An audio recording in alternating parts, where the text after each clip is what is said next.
Hi friends, hello. అందరూ బాగున్నారా? నేను కూడా చాలా బాగున్నాను ఫ్రెండ్స్. Good morning. అయితే సండే ఏం స్పెషల్ చేశాను మా ఫ్రెండ్స్ ఫోన్ చేసి అడిగారండి. ఏమైందంటే చికెన్ కొనుక్కునే పని లేదు, మరి అలా కొన్ని తినుకోకుండా మనకి బ్యాన్ చేశారు కాబట్టి నేనైతే ఫిష్ తెచ్చారండి. తెచ్చి కూడా 4 రోజులు అవుతుంది, ఫ్రిడ్జ్లో ఉంది. అయితే ఆ ఫిష్ని శుభ్రం చేసి పక్కన పెట్టుకోండి. ఇప్పుడు చేపల కూర ఎలా వండాలి అంటే, చేపల ఇగురండి ఇది. ఒక స్టీల్ బాండీ పెట్టుకొని చక్కగా నూనె పోసుకొని దానిలో పెద్ద ఉల్లిపాయ, పచ్చిమిరపకాయ, కొత్తిమీర, కరివేపాకు, అల్లం వెల్లిపాయ పేస్ట్ వేసి మంచిగా ఫ్రై చేయండి ఫ్రెండ్స్. స్టవ్ అయితే వెలిగించారు కదా, మళ్ళీ అది కూడా చెప్పలేదు మీరు అని అనకండి. ఎందుకంటే జోకులు వేస్తూ ఉంటారులేండి మా ఫ్రెండ్స్ నన్ను, అలాగనమాట. ఇలా మంచిగా ఫ్రై అయిపోయిన తర్వాత మీరు చక్కగా చేపల్ని ఉప్పు పసుపు వేసి కొంచెం బియ్యం నీళ్ళు కానీ మజ్జిగ నీళ్ళు కానీ వేసి కలుపుకోండి, శుభ్రంగా ఉంటాయి. అలాగే ఇప్పుడు దానిలో ఫ్రైలో నేను ఉప్పు, కారం, పసుపు, మరి గరం మసాలా కూడా వేసేస్తానండి.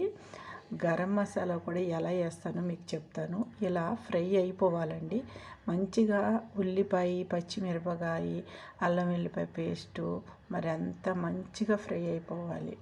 మరి పసుపు కూడా వేసాను, చూసారా? గరం మసాలా కూడా వేసాను. ఈ గరం మసాలా పట్టుకునేటప్పుడే మీరు గ్రేవీకి ఏం కావాలంటే గసగసాలు, కొబ్బరి, మరి మనకి గరం మసాలా దినుసులు, ధనియాలు అన్నీ వేసి కొద్దిగా గోరువెచ్చగా వేడి చేసి మిక్సీ పట్టి ఆ పొడి వేసేయండి.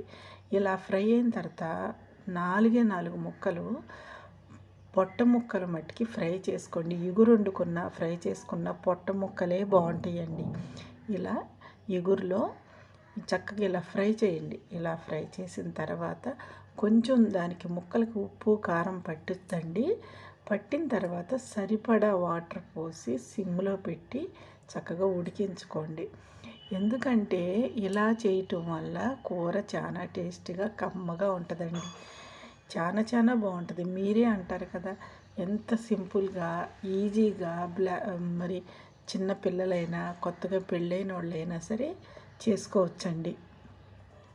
సరిపడనంత నీళ్లు పోసుకొని 4 ముక్కలు తలకాయ, తోక అలాంటివన్నీ నేను కూడా పులుసు పెట్టేశాను ఫ్రెండ్స్. చూడండి, పులుసు కూడా చూపించాను. ఇలా ఇగురిని ఇలా మనం రెడీ చేసి వాటర్ పోసి సిమ్లో పెట్టి మూత పెట్టి దించే ముందు కొద్దిగా కొత్తిమీర వేసుకోండి. తాలింపులో వేసినా కానీ స్మెల్కి నేను వేసుకుంటానండి. చక్కగా మనం ఏ పని చేసినా కూడానండి ముందుగానే అన్నీ ప్రిపేర్ చేసుకుని స్టవ్ దగ్గర పెట్టుకొని కంగారు పడుకోకుండా చేసుకుంటే చాలా ఈజీగా అయిపోద్దండి. వంట అనేది మనం ఎంత ముందుగా ప్రిపేర్ చేసి పెట్టుకుంటామో అంత తొందరగా అయిపోతుందండి. చూసారా, అయిపోయింది. నేను గరం మసాలా పట్టేట్టు పెట్టుకున్నాను, అల్లం వెల్లిపాయ పేస్ట్ పట్టుకున్నాను, చక్కగా ఉల్లిపాయ పచ్చిమిరపకాయ కూడా అన్నీ రెడీ చేసుకున్నాను. చూసారా, చక్కగా పులుసు అండి. చింతపండు ముందే నానబెట్టుకుంటాను నేను. ఉల్లిపాయలు కట్ చేసే ముందే చింతపండు నానబెట్టేసుకుంటాను. అప్పటికప్పుడు కంగారు పడిపోయి అప్పటికప్పుడు చేసుకోనండి. ఏదైనా ముందు ప్లాన్ అనేది ఉండాలండి. ఇప్పుడు ఆస్తులు ఉంటాయండి మనకి, బతుకుతానికి భరోసాకి మనకి ఆస్తుపాస్తులు అనేవి ఉంటాయి. మన పెద్దలు కొని అట్టిపెట్టినాయి అవి మన జీవితాంతం ఉండాలండి. ఉంచుకుంటేనే మనకి బలము, మనకి శక్తి, మన ఫుడ్ ఎలాంటిదో అలాంటివి ఆపదలో వచ్చినప్పుడు బంగారంలాగా అవి కూడా ఆదుకుంటాయండి. ఉంచేసుకోవాలి అని కాదండి, కొన్ని కావాలండి. మన వాల్యూ పెంచాలంటే, మన గౌరవించాలంటే కొన్ని మనం అట్టిపెట్టుకోవాలి. అట్టిపెట్టుకోకపోతే ఈ సమాజంలో ఇప్పుడు బతకాలంటే మటుకి మనకి వాల్యూస్ పెరగాలంటే కొన్ని మన కోసం, మన బతుకు తెరువు కోసం భరోసాగా అట్టిపెట్టుకోవాలి. మనని చూసి ఇవ్వరండి, మన వెనకాల బ్యాక్గ్రౌండ్ చూసే ఎవరైనా ఇస్తారు. సండే వస్తే మీ ఇంట్లో కూడా ఇంతేనా అండి? ఇడ్లీ వేసానండి నేను. ఎందుకు చెప్తున్నానంటే ప్రతి మనిషికి ముందు ఆలోచన అనేది పెట్టుకోండి. పెట్టుకోకపోతే లాభం లేదండి. చిన్న జీవితం కదా, మన క్షణ జీవితంలో మనం ఏమవుతామో తెలియదు. ఇదిగో సండే వస్తే పూజ కూడా చేయలేదండి నేను. మరి సండే వస్తే దోశల పిండి వేస్తాను, ఇడ్లీ పిండి వేస్తాను, మరి ఫ్రిడ్జ్లో పెట్టుకుంటాను.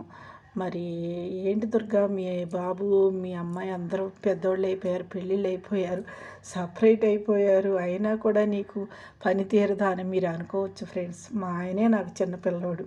ఆయనకి పొద్దున్నే 7:30 కల్లా బాక్స్ కట్టేయాలి, ఆయన వెళ్ళిపోవాలి. ఎందుకంటే ఆయనకి అదొక ఫస్ట్ నుంచి మంచి బెస్ట్ అలవాట్లన్నీ ఉన్నాయండి. ఆయనతో పాటు నేను ఫాలో అయిపోతాను. ఆయన ఎలా చెప్తే నేను అలా నడుచుకోబట్టే నా జీవితం పెళ్ళై ఇప్పుడు నాకు 30 ఏళ్ళు ఎన్నో సర్దుబాటు చేసుకుని ఆ చిన్న జీవితంలోనే 2 పెళ్ళిళ్ళు చేసి వాళ్ళకి కావాల్సినవి ఇచ్చి నేను చాలా సంతోషంగా, దేవుడు నాకు చాలా తోడుగా నీడగా మరి నా పెద్దవాళ్ళు దీవెనలతో నేను మంచిగా ఉన్నానండి. మీ అందరూ కూడా మీ ఫ్యామిలీతో బాగుండాలని కోరుకుంటుంది ఈ అన్నదాత సుఖీభవ విజయదుర్గ ఛానల్ అండి. మీ అందరూ కూడా లైక్ అండ్ సబ్స్క్రైబ్ చేసుకోండి ఫ్రెండ్స్. అందరూ బాగుండాలి, అందులో నా కుటుంబం చల్లగా గడిచిపోవాలి. ఏంటి యూట్యూబ్ చేస్తున్నావు, నీకు డబ్బులు వస్తున్నాయి బాగా అని మీరు అందరూ అనుకోవచ్చండి. సబ్స్క్రైబర్స్ బాగా పెరుగుతున్నారు అనుకోవచ్చు. నాకు 10 రూపాయలు కూడా రాకపోయినా మీ అందరూ ఫ్రెండ్స్, మీ అందరూ బంధువులు, నా తల్లిదండ్రులు ఇంతమంది తెల్లారు లేస్తే యూట్యూబ్లో ఫేస్బుక్లో కనపడుతుంటే నాకెందుకండి చింత. చాలా సంతోషంగా చాలా సరదాగా చేస్తానండి నేను వీడియో. ఎప్పుడు బాగా పెట్టాలని కూడా ఉండదండి నాకు. నా ఇంట్రెస్ట్ ఉన్నప్పుడు పెట్టుకుంటూ ఉంటాను. ఈ కంటిన్యూ పెట్టాలంటే ఒక్కొక్క టైం నాకు అసలు కుదరదండి. ఎక్కువ గుడికి వెళ్తూ ఉంటాను, మరి ఫ్రెండ్స్ ఉంటారు, వాళ్ళతో నేను మంచిగా ఎంజాయ్ చేస్తానండి నా జీవితాన్ని. చిన్నదాన్ని పెద్దగా ఆలోచించేసుకోవటం, ఏంటి పేకమేళ కట్టే తొంబర్లు అలాంటివి నాకు ఇష్టం ఉండదు ఫ్రెండ్స్. నా వీడియో చూస్తే మీకు నచ్చితే థ్యాంక్ యూ.